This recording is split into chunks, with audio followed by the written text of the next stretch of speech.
అల్లూరు జిల్లా చింతూరు ఏజెన్సీలో పర్యాటక ప్రదేశాలు వెలవెలబోతున్నాయి. సుదూర ప్రాంతాల నుండి వచ్చి నిరాశగా పర్యాటకులు వెనుతిరుగుతున్నారు.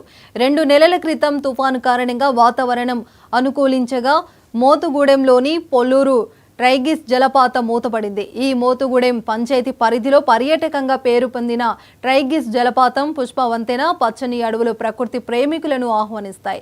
ఇక నవంబర్, డిసెంబర్ నెలలో పర్యాటకులు ఈ మోతుగూడెం పర్యాటక ప్రదేశానికి భారీగా తరలివస్తారు.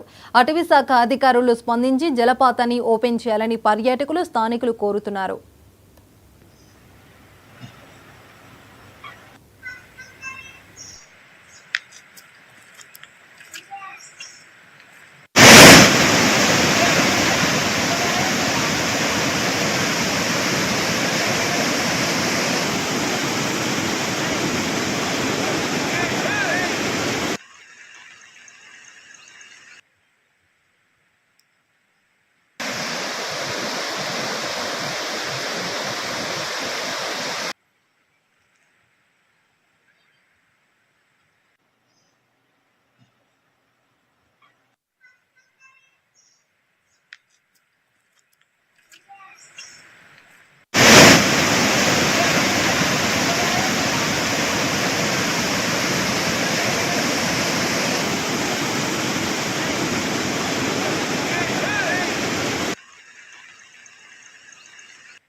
అన్నమయ్య జిల్లా రాజంపేటలో తెలుగుదేశం పార్టీ సభ్యత్వ